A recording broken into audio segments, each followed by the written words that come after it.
No, it's all right. Technically true, but, you know. Yeah, still born in Rome, you know. Born in Rome. The cradle of the Western civilization. But, cradle of the West. But it's fine. Yeah, yeah, and you're operating in your third language tonight, which is so impressive to me. Oh, thanks very much. Let's see how the night goes. Yeah, I've spoken too soon. And I hear you two are both on an excellent podcast recently. Yeah, your podcast, Nick. Really? Mine? Yeah. What, the current thing? The current thing, wow. available everywhere. Good to see you without buffering. Yeah, good point. 2 great episodes, but, you know, we can't possibly talk about that. Let's crack on and have a quick look at Friday's front pages. So, the Daily Mail has shadowy Tory number 10 fixer who had pet rabbit butchered in mafia-style warning to his ex-girlfriend. Can't believe I got through that. We'll tackle that one in a minute. The Sun, Jesse and the road rage killer. That was harder. The Guardian, top tech firms to let governments vet AI tools, Sunak tells government. The Express, don't ruin our nation's day of remembrance. The Mirror, the Grin Reaper, that's about Matt Hancock, I believe. And finally, the Daily Star, Free Woolly. We'll tackle that big story in a moment, and those were the front pages.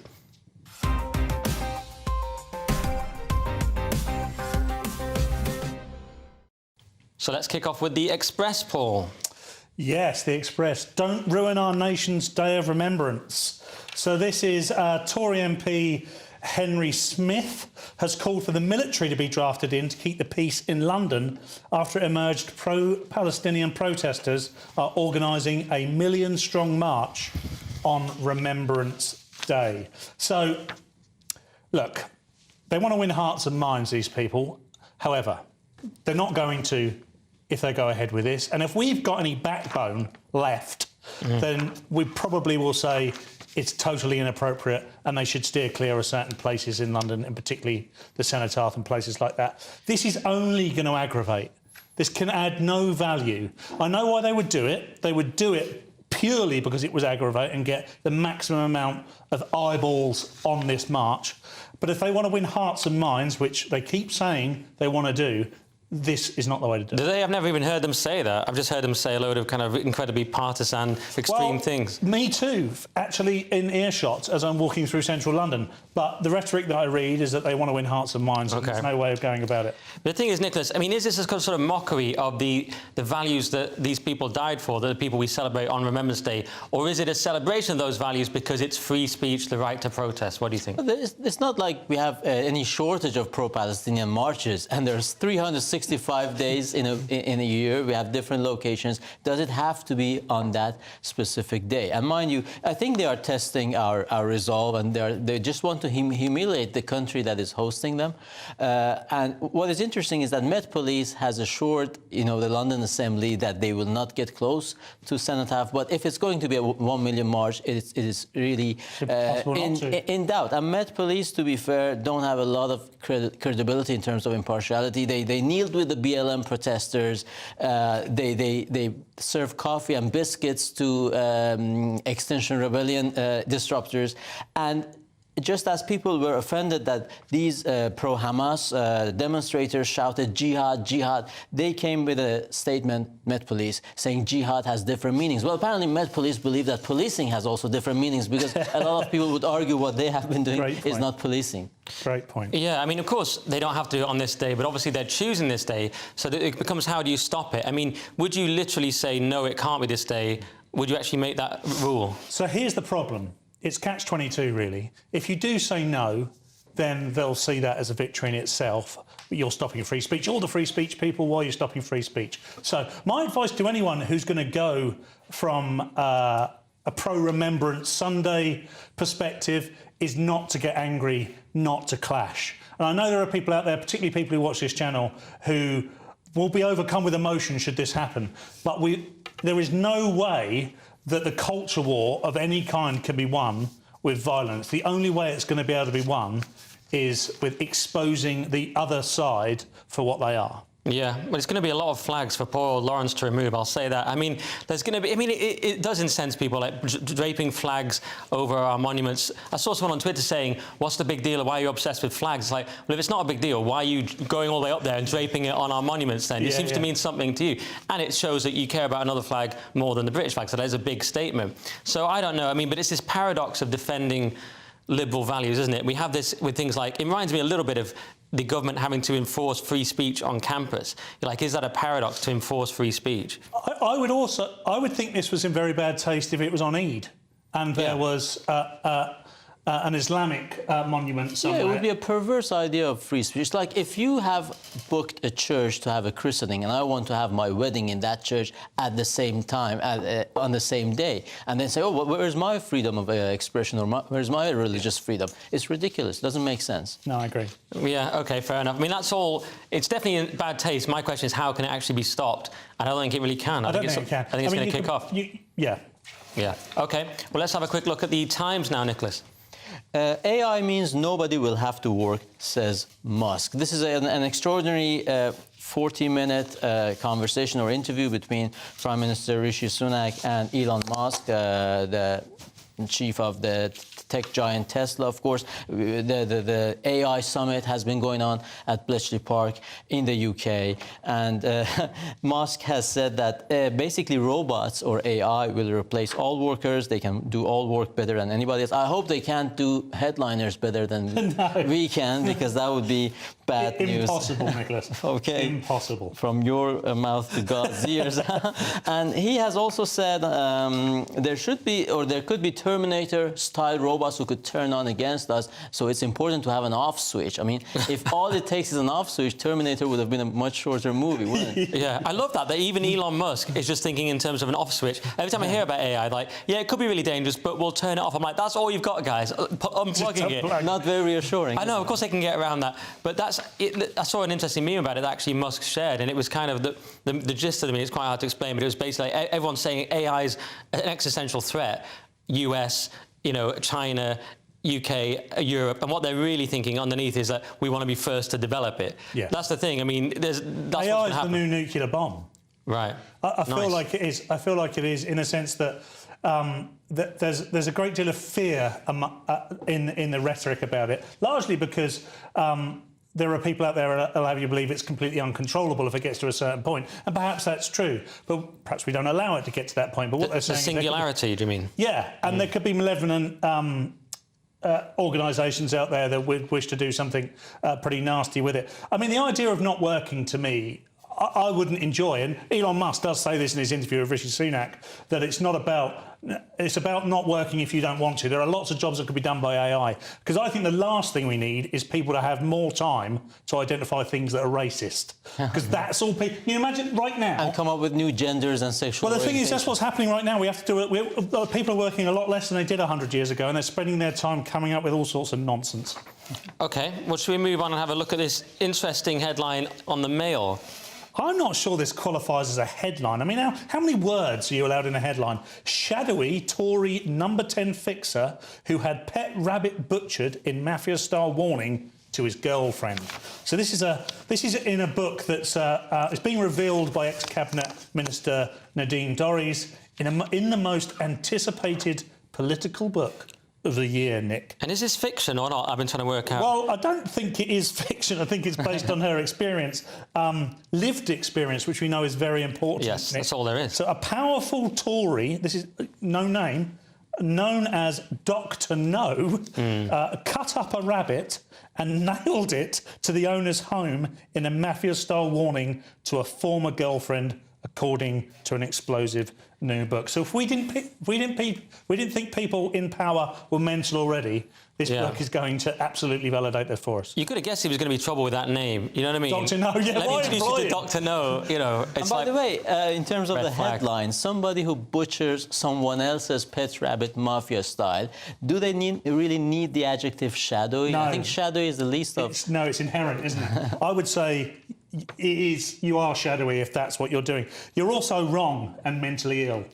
But to be fair, Nadine has got to do something now, hasn't she?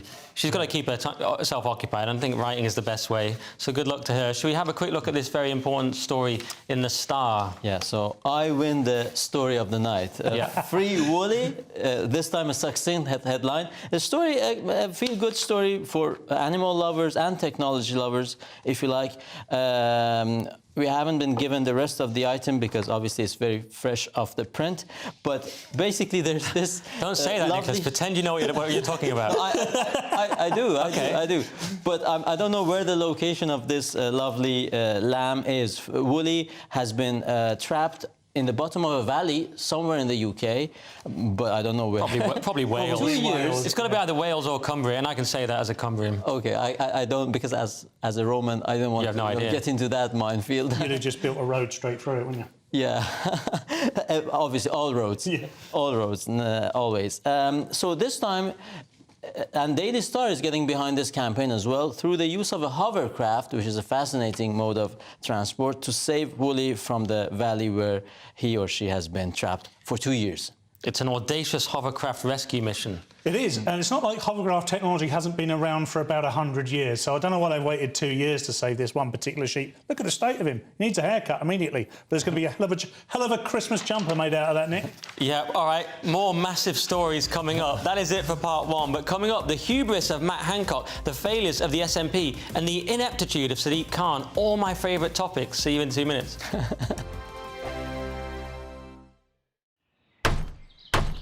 Who is it? We're here for the show. More energy this time! Welcome to the Dinosaur Hour. I was married to a therapist. And you survived? I thought we were getting Hugh Laurie. Second best. You interviewed Saddam Hussein. What's that like? I was terrified. I'm playing strip poker with these three. Ah! No, thank you. My CDs need to be put in alphabetical order. Are you going to be problematic again? The Dinosaur Hour. Sundays at 9 on GB News. What you get for breakfast is something that, if we do our jobs right, you will wake up to news that you didn't know the night before. It's a conversation. It's not just me and Eamon. We want to get to know you, and we want you to get to know us. From 6, it's Breakfast with Eamon and Isabel. Monday to Thursdays on GB News. Britain's news channel.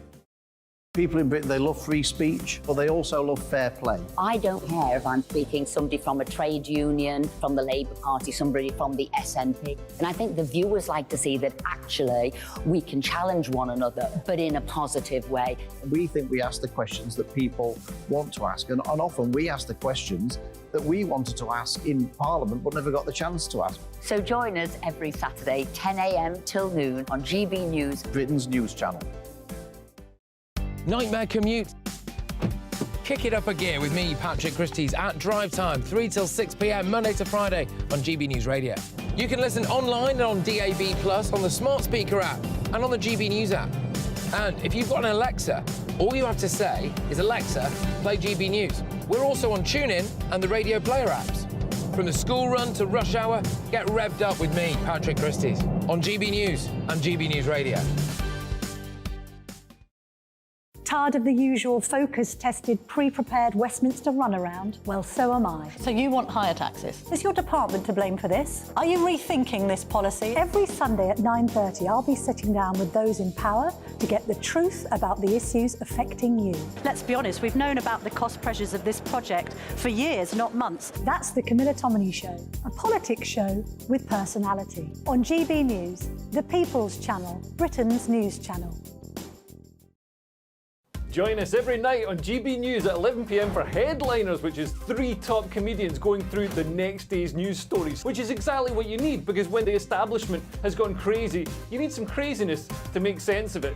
Headliners. You don't have to bother reading the newspaper. We've got it covered for you. Every night at 11 p.m. and repeated every morning at 5 a.m. We won't send you to sleep like some of the other paper review shows out there. So join us 11 p.m. every night on GB News. The People's Channel, Britain's news channel.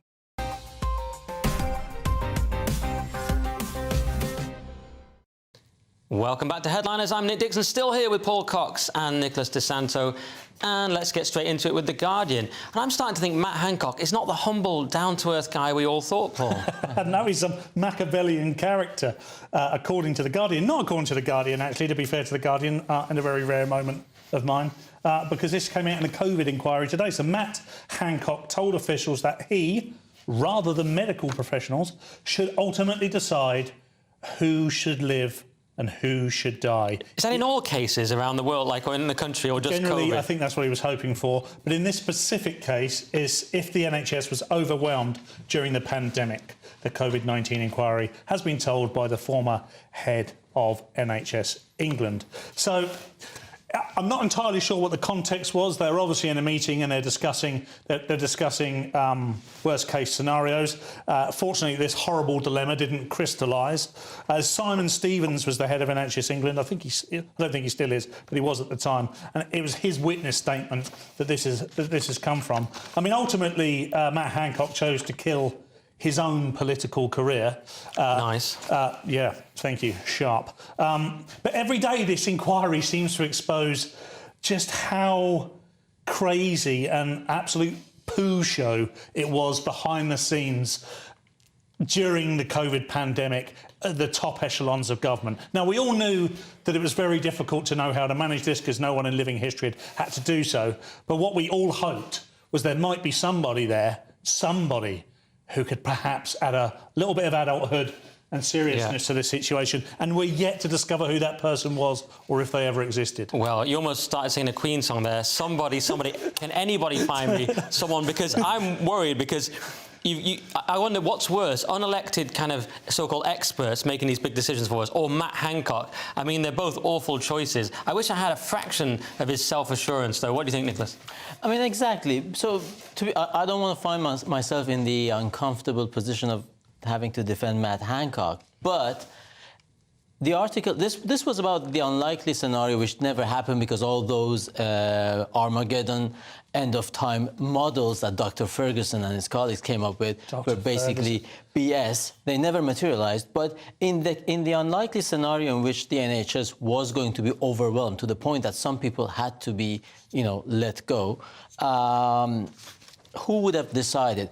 To be fair, The Guardian doesn't mention what Matt Hancock's criteria would have been and what the medical professionals' criteria would have been. So who would have decided is one thing, but on which basis? Age group, severity of the disease? So I totally agree, Nicholas. I mean, this is the point I was making around the context. The only context they do provide is that Jeremy Hunt, who was the previous secretary before Matt Hancock, did say that he would defer to medical professionals to make that decision. But we don't know. It's one of those rare stories where Jeremy Hunt is the hero, or the sane one. I don't know if I go that far. Those same medical professionals paved the way and advised for the government to lock us down for almost 2 years and kill the economy and all that. That's a great point. I mean, we did trust a lot in the medical professionals throughout the pandemic, and I don't know how well that's worked out. Yeah. And Matt Hancock here, and I feel like I am doing it now, like Nicholas was doing. there is potentially a situation here where Matt Hancock thought it might be better if there was someone non-medical making that decision, so it could be taken in the wider.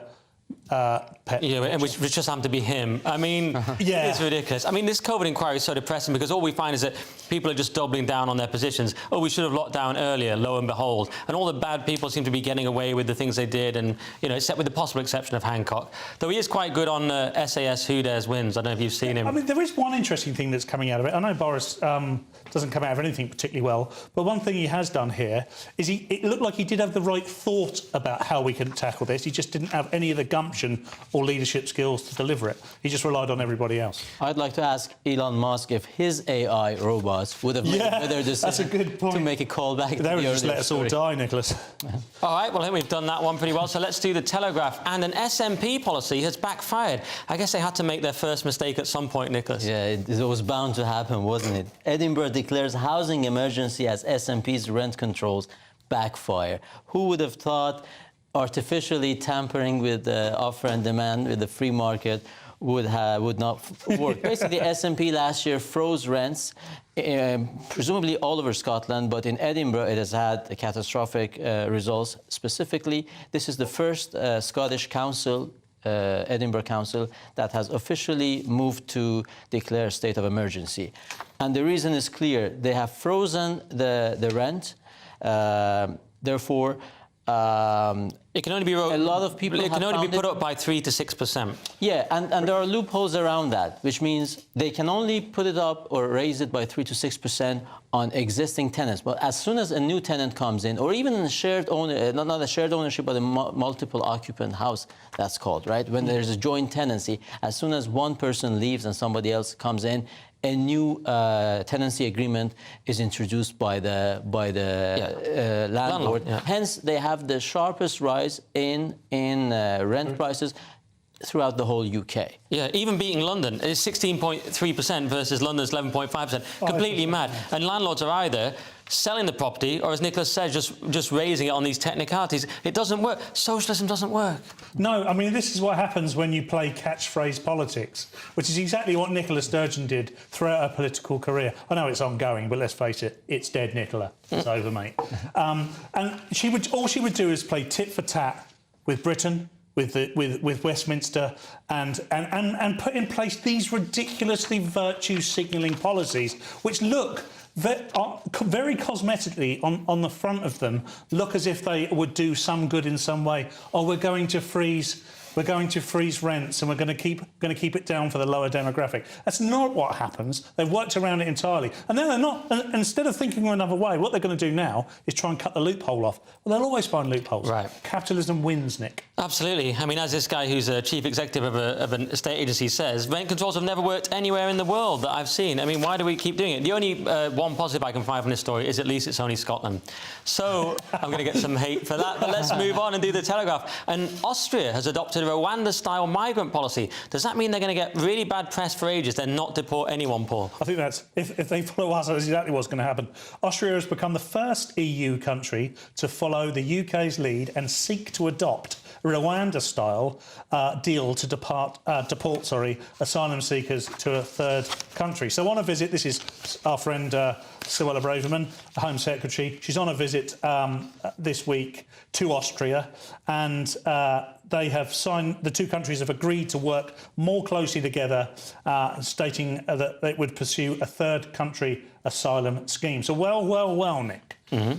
It turns out that not only is our Rwanda scheme has never been given a chance to succeed here, it's very unlikely to be given a chance to succeed anywhere else either. Because if they follow suit, all that's going to happen is they're just going to get caught up in the EU's law system, because that's essentially what's stopping us from Rwanda. It's not UK law that's stopping us from Rwanda, it's EU law that's stopping us from Rwanda. And Rwanda, to me, is still a very viable solution to our problem. The only difference between Austria and the UK Rwanda, or third country deal, is that Austria would allow them back in if their application was successful. Whereas in this country, we just say, if you're going to Rwanda, you're staying in Rwanda. A lot of great information there, actually. And, I mean, I can understand this, Nicholas. I mean, Austria does have a bad history with invasions, so you can see, a little joke there, why they might want to be tougher on immigration. What do you think? They also have a good history with the siege of Vienna, if you see what I mean. But it's a moral victory for Suella Braverman. Yeah. And, I mean, let me be the optimistic one. The Supreme Court in mid-December is supposed to pronounce on the legality of the Rwanda deal. So we might get eventually a victory and get some of those people on those planes.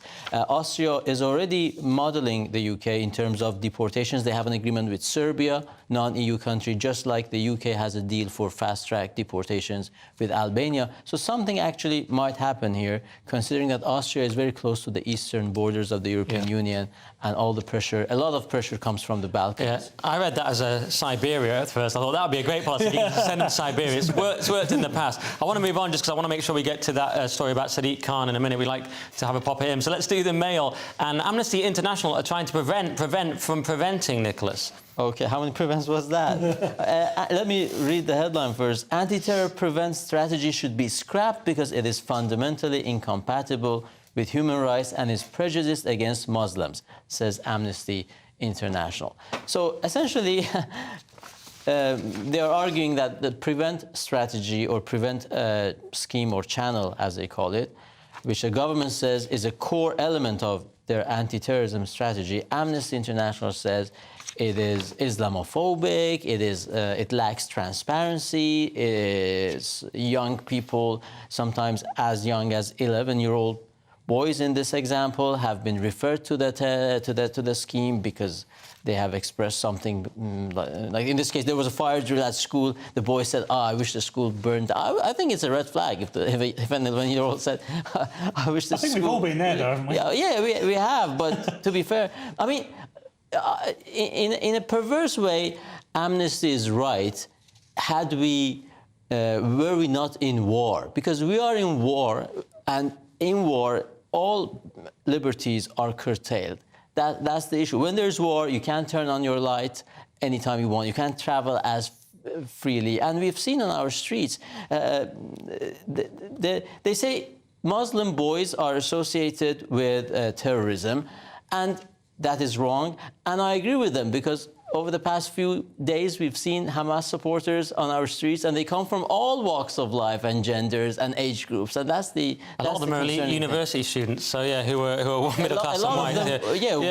White not middle class people. But can I just say about this? I mean, it's the exact opposite of the findings in the Shawcross report that found that actually there was far too much focus on the so-called far right, which turned out to be somehow Sir Jacob Rees-Mogg and William Shakespeare, but there was not enough focus on the Islamic extremism. And so is it now that Amnesty have heard that Shawcross report and now they're against Prevent because of the changes they're going to make, and so now they're doing this? That was my theory. Well, yeah, I think it's roughly my point as well. Amnesty International here, I don't think they realise, but they're coming across racist. By the new rules of anti-racism, to point out that most terrorists are identified as Muslim is kind of racist. So what they've done is said, this unbiased process, which tries desperately try and identify terror groups, is identifying more often than not that those terror groups are made up of Islamists. Yeah, OK, let's quickly move on and do this story in the Independent. And Sadiq Khan has warned that police enforcement will not solve youth violence. It's worth a go, though, isn't it, Paul? But why not, yeah. Sadiq warns we cannot arrest ourselves out of the problem.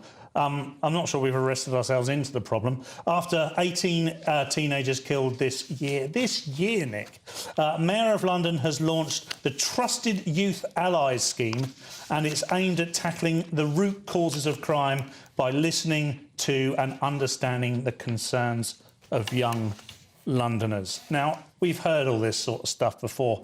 This is a cover. This is what happens when your policing of a situation fails. This is what happens when you're unable to stop the river of knife crime that's going on in whatever city it is. This isn't just London and Sadiq Khan, it just happens to be in this particular story. So what they do is it's a distraction technique for me. They say what we need to do is we need to be a little more fluffy, a little bit more caring, and listen to these people. For me, what you do is anyone who's carrying a knife in a situation is immediately imprisoned.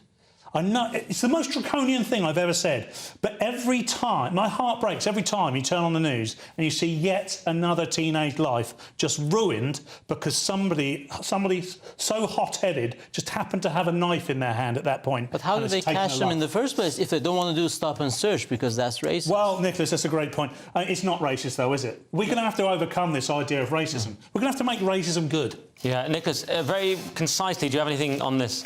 Just quickly. Sadiq Khan says root causes. OK, let's go for stop and search. Let's address single motherhood, for example, rather than coming with consultants and superficial cures. OK, that is it for part 2. But coming up, Marks and Spencer's awful advert and the comedians blacklisted by a London comedy club. No one here, of course. See you in a minute. I'm Andrew Doyle. Join me at 7 o'clock every Sunday night for Free Speech Nation, the show where I tackle the week's biggest stories in politics and current affairs with the help of my 2 comedian panellists and a variety of special guests. Free Speech Nation, Sunday nights from 7 on GB News, the People's Channel, Britain's news channel. In a world of dull and predictable radio and TV shows... Oh, hi. On Mark Dolan tonight, we've got big guests. We drill into the big stories of the day.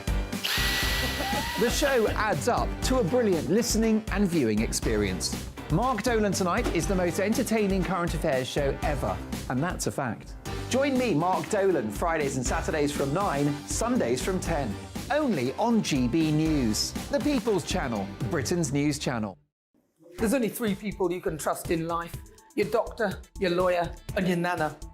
I'm not sure. So join me, Nana Aquare, at 3 p.m. every Saturday and Sunday, where we discuss the biggest topics of the weekend. Be ready for battle. Could you be quiet? What is this? It's my new It's teeth. your new teeth. I don't bite. Well, not without a good reason. Always honest, always fun. Every weekend at 3 p.m. on GB News, the People's Channel, Britain's news channel. So Jubes and Kerr, we tackle the issues of the day with real, robust debate, both sides of the fence, battling it out with me in the middle with my forthright opinions and views. And often really interesting things happen because you start with a position and then by the end of the debate you find actually, well, I might not have thought about that one. What we need in this country is 2 new political parties. You should maybe think about doing a 2024 calendar. I'm Michelle Dewberry and I'm keeping you company right through until 7 o'clock this evening. GB News, the People's Channel, Britain's watching. Join us every night on GB News at 11 p.m. for Headliners, which is 3 top comedians going through the next day's news stories, which is exactly what you need, because when the establishment has gone crazy, you need some craziness to make sense of it. Headliners. You don't have to bother reading the newspaper. We've got it covered for you. Every night at 11 p.m. and repeated every morning at 5 a.m. We won't send you to sleep like some of the other paper review shows out there. So join us 11 p.m. every night on GB News. The People's Channel, Britain's news channel. Who is it? We're here for the show. More energy this time! Welcome to the dinosaur hour. I was married to a therapist. And you survived? I thought we were getting Hugh Laurie. Second best. You interviewed Saddam Hussein. What's that like? I was terrified. I'm playing strip poker with these 3. Oh! No, thank you. My CDs need to be put in alphabetical order. Are you going to be problematic again? The Dinosaur Hour. Sundays at 9 on GB News.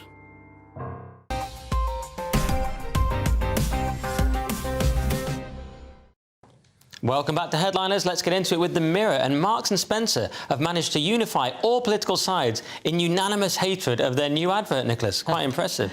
Marks & Spencer released new Christmas ad after pulling original amid huge backlash. So Marks & Spencer did something terrible today. They apologized to the pitchfork mob. Never apologized. It only emboldens them. So we know Marks & Spencer Christmas ads are almost an institution every year. They are much anticipated, much talked about. This time, only an excerpt, actually a picture that we can see maybe here. But the excerpt, yeah, that's that. The idea behind this year's campaign... Italian flag is outrageous. Exactly. You almost stole words from my mouth. Oh, sorry, Nick. No, it's all right. The idea is what you don't like about Christmas traditions, and some people might have said, well, it's not such a good ad anyway to start with. But as you can see, we have pictures of these paper hats being set on fire because presumably the people in question don't like paper hats, paper Christmas hats. It messes with your hair or whatever. And then the woke mob went crazy because they thought, oh, these are the flags, the colors of the Palestinian flag.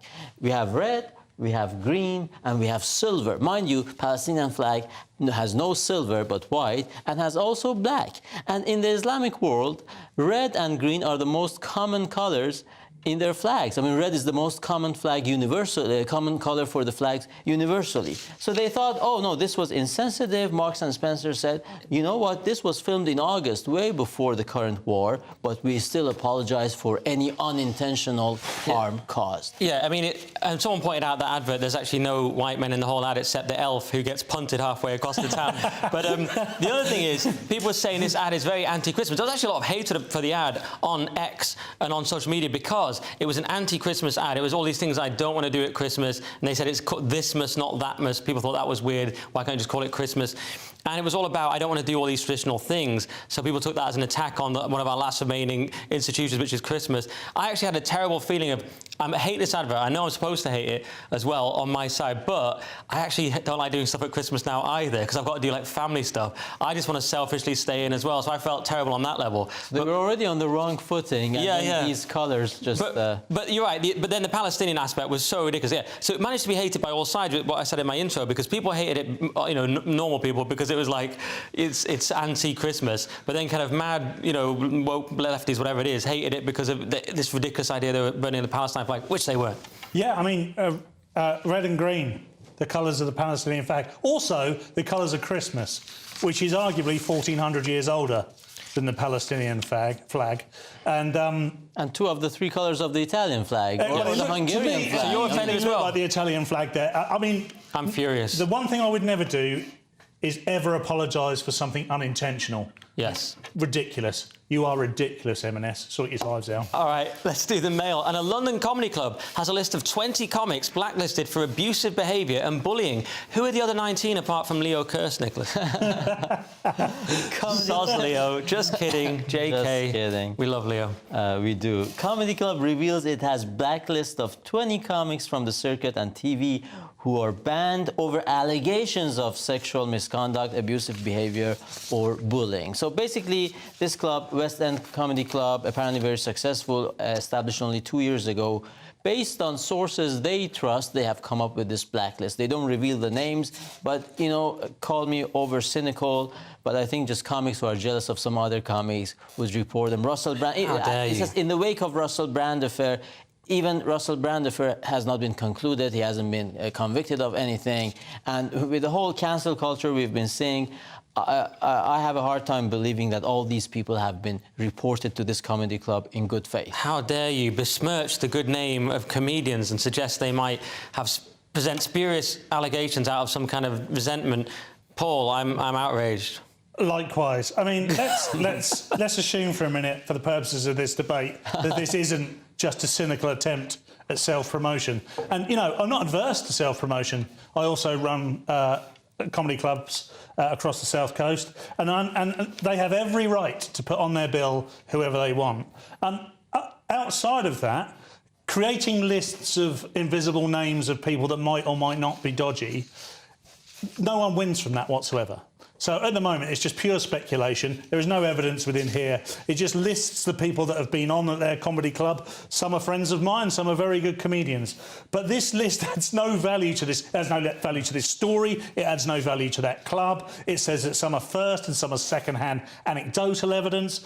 What good is that? What if we made a list of comedy clubs? Put a camera in your green room. I mean, if you have a green room, a lot of comedy clubs don't have that. I mean, where does this predatory behaviour happen? We've done comedy. Well, I mean, one thing I would say is there are some dodgy people in comedy. There are some real dodgy people in comedy. We've all come across them. I just don't think... See, I don't think this story is attempting a virtue signal, but all it's really doing is self-promoting. Yeah. But I want to be very fair, because I was making a joke before, but there are both. There are absolutely, you know, predatory-type people. Many women in comedy have told me it's absolutely real, but at the same time, there is also a kind of culture of anyone you don't like ends up on some list. Not me, because I'm just so pure, but I've seen friends of mine who ended up on lists who haven't done anything. It's just become a kind of absurd... At the height of the Me Too scandal, you couldn't walk into a green room without sort of having a target on you just for being a man. Yeah. It was basically thought you were some sort of just wandering criminal. Just... Well, the biggest surprise about this is there's only 20 comics on the list. Yes, true. Yeah, that's the short list. There's probably a long list they're going to move on to next. All right, well, let's do the Telegraph then. And NatWest has been telling its customers to drive electric cars. That's like Tesla telling you to write abusive messages about Nigel Farage. Stay in your lane, guys. Paul. Lovely, lovely work, Nick Dixon. Thank you. NatWest combs customers' accounts and tells them to go vegetarian. So NatWest is telling customers to stop eating meat and drive electric cars after combing their accounts to calculate their carbon footprint.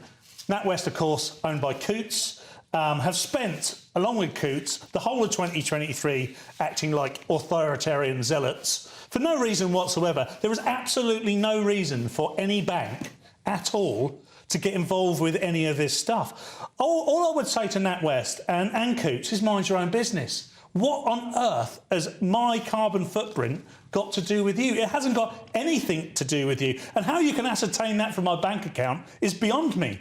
You can't really. I mean, unless someone is just buying endless plane tickets, how can you prove what their carbon footprint is? And well, I could go on one. I could go on one about this. No, it's another conspiracy theory come true. I mean, it's this nudge type stuff. It's obviously not a great indication for freedom when your bank account is telling you what to do. And also, it's a sort of an attack on other businesses, isn't it? Because they're saying don't have dairy milk, have plant-based milk, and they're saying, you know, don't buy new clothes, just mend your own clothes. It's not very good for high street clothes shops. It's completely bizarre. What do you think? Where would we look for moral guidance and compass? If not at banks, you know. Can you imagine? The razor-making company and England national football team telling men how evil they are and how to behave. Now we have them. NatWest says they want to empower their customers to understand their carbon footprint. How about empowering your customers to be in less debt? You know, overcharging them on mortgage interest rates. But when you have a savings accounts with them, and all banks, all major banks are guilty of this, the interest rate is much smaller. They are playing God, as you said. You can't tell people what to do with their money because that would be at the expense of some other businesses. People need to be making... And how about you sticking to banking? And they want you to eat tofu and lentils, which is terrible in all ways. And you wonder, is this part of the same culture that led them to write all those horrible messages about Nigel Farage? Or is it just ESG nonsense? I don't know. We don't really have time to find out because we've got to go to the break. But another...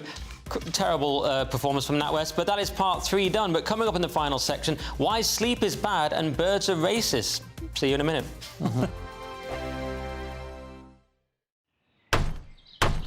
Who is it? We're here for the show. More energy this time! Welcome to the dinosaur hour. I was married to a therapist. And you survived? I thought we were getting Hugh Laurie. Second best. You interviewed Saddam Hussein. What's that like? I was terrified. I'm playing strip poker with these three. Ah! No, thank you. My CDs need to be put in alphabetical order. Are you going to be problematic again? The Dinosaur Hour. Sundays at 9 on GBNews. Tired of the usual focus-tested, pre-prepared Westminster runaround? Well, so am I. So you want higher taxes? Is your department to blame for this? Are you rethinking this policy? Every Sunday at 9:30, I'll be sitting down with those in power to get the truth about the issues affecting you. Let's be honest, we've known about the cost pressures of this project for years, not months. That's the Camilla Tominey Show, a politics show with personality. On GB News, the People's Channel, Britain's news channel.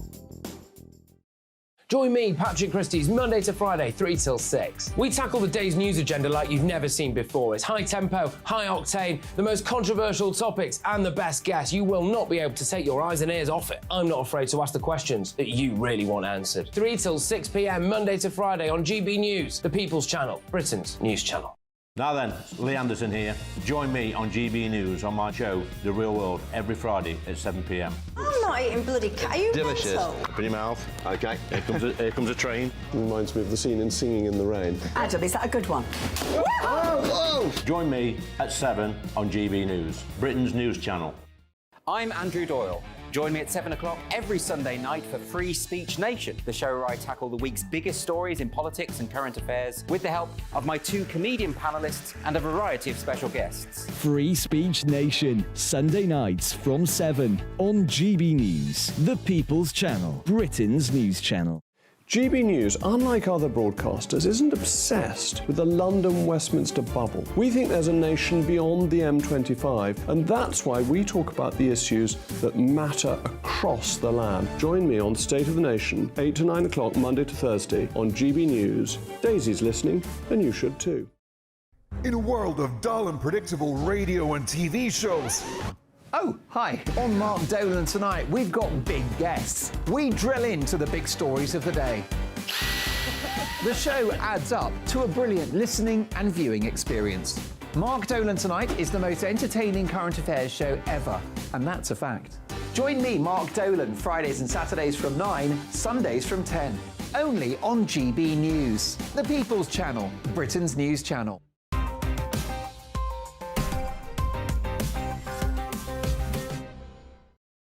Welcome back to the final section of Headliners. Let's crack on with the Mail. And it turns out sleep is bad for you. Was this written by Lewis Schaefer, Paul? Probably, yeah. the man who denies that baked beans exist. And water dehydrates you. Yeah, and all other such nonsense. Good evening, by the way, Lewis. Are you watching? Miss you. Most people associate sleepless nights with feeling cranky the next day. But pulling an all-nighter may actually reverse depression for several days, a new study suggests. So sometimes, although the body is physically exhausted, the brain feels slap-happy and loopy. Right, OK. I think what they've done here is they've confused happiness with delirium, which is what you feel after. I mean, we get to read a lot of stories, and this is probably the biggest load of waffle I've read in a while, and I have read some waffle, Nick. This story...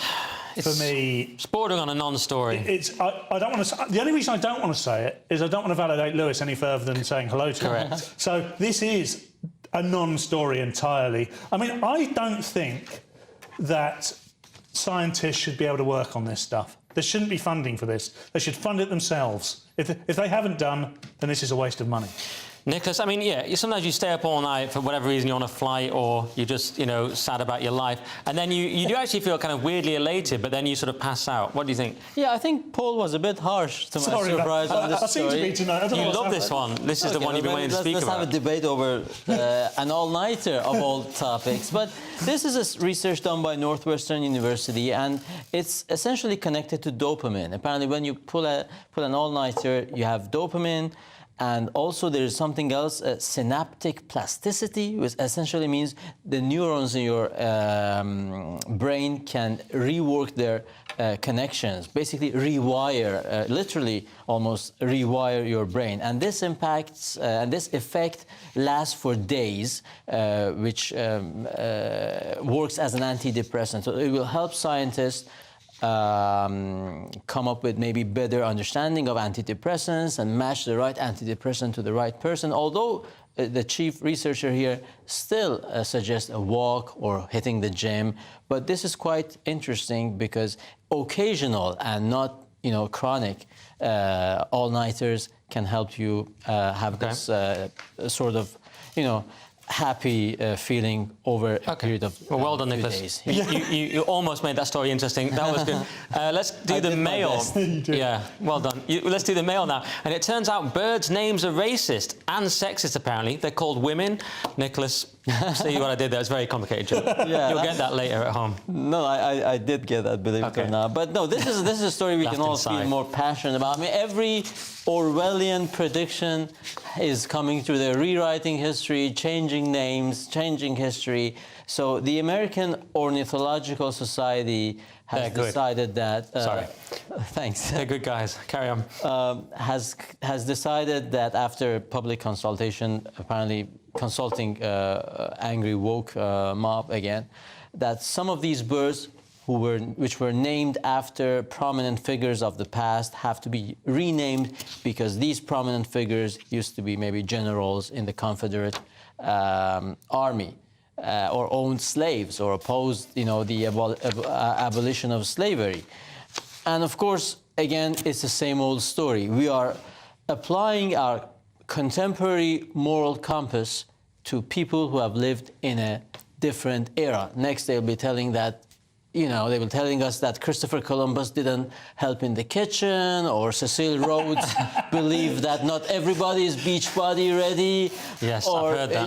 Galileo Galilei believed that not every woman has to be believed. These were horrible people, so we have to rename all these elements and discoveries. Great point, great point. And Paul, I have a budgie called Robert E. Lee. Am I in trouble? I think you probably are, Nick. And scientifically, or you should go on a learning journey, Nick.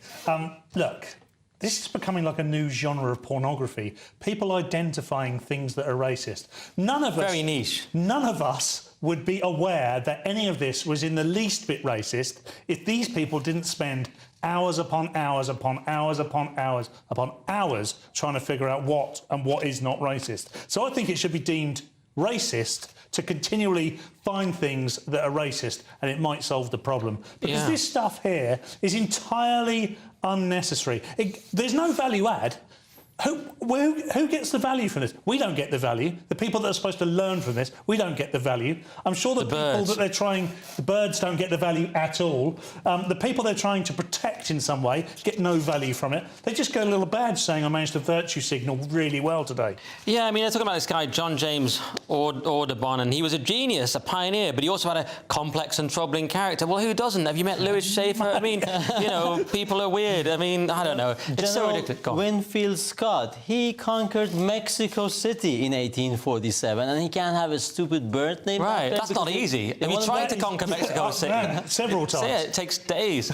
I mean, yeah, I mean, it's all ridiculous. They melted down Robert E. Lee's face recently. It's this great monument, you know, amazing statue. They took it down because of George Floyd, and now we've learned new things about his autopsy. We won't go into that. But then they burnt down, melted down the face of Robert E. Lee, the statue, to make an inclusive artwork. Imagine how bad that's going to be. Like, why can't we just keep our history, even if it's good or bad? All right, let's do the Times. And starfish are just heads without bodies. I thought that was left-wing academics, Paul. Probably the most interesting thing that's going to be said about this story. Starfish are simply heads without bodies. It's best described as just a it's best described as just a head crawling along the sea floor, said Laurent Formery. Well, I've been called worse, but that's not very nice. It's very rude. I mean, this is another scientist who's probably spent hundreds of thousands of pounds, or dollars in this case, working out that a starfish is essentially something without a body, which we would have... I mean, unless it had 5 legs, we could have guessed it anyway. It's a bit like an octopus or anything like that. Now, that doesn't say that in here, but I'm about as scientific as the guy who did this research. For me, it's another non-story, Nick. Yeah, Nicholas... Nicholas, tell me it's not. Let me ask you, do you think Starmer didn't wear the poppy on purpose? Just kidding, we're doing the starfish story. Anything on the starfish, Nicholas? Well, I'm stuck with this story anyway. You know... I have literally drawn a starfish, a 5-pointed starfish here, because the article claims Starfish of David. Starfish? The starfish of David. Good one. There he is. We have a picture of one in case the viewer didn't know. Oh, my God. Have we not got a Palestinian That's what they starfish? look like. But actually, the Star of David has more than 5 points. That must be, you know, we don't want to be accused of anything. But because the article claims that starfish is one of those rare animals, almost unique, that cannot be symmetrically divided along an axis. And I can perfectly symmetrically divide this one along the axis. So I'm struggling to see what this article is saying. Yeah, you've debunked the science there. OK, should we very quickly do The Guardian? And have we underestimated rats, Nicholas? I love it how our producers give us these scientific stories this late to give me a challenge, to give us a challenge and expose me to ridicule do it about 10 by seconds. Nick Dixon. Rats have imagination. They have used treadmills and virtual reality to prove that rats can imagine moving along routes just like humans. OK, Paul, in 13 seconds... No, actually, you've got a bit more. You've got 15 seconds from now to talk about rats. Man, Go. I think until we have cured cancer, we should just leave rats and mice alone. This is getting beyond a joke now, isn't it? Mm-hmm. I mean, I was a big fan of Roland Rat. He doesn't get a mention in here at all, and he had a great imagination, Nick. All right, well, that is the show pretty much over, but let's take another quick look at Friday's front pages. So, the Daily Mail has shadowy Tory number 10 fixer who had pet rabbit butchered in mafia-style warning to his ex-girlfriend. Tough on that, but we got through it. The Sun has Jesse and the road rage killer. The Guardian, top tech firms to let governments vet AI tools, Sunak tells government. The Express, don't ruin our nation's day of remembrance. The Mirror has the Grim Reaper, which of course is Matt Hancock. And finally, the Daily Star, Free Woolly, which we covered in great detail earlier. So that's it for tonight's show. Thanks to Paul and Nicholas. We're back tomorrow at 11 p.m. And if you're watching at 5 a.m, then stay tuned for breakfast. But for now, it's good night, good morning, and God bless.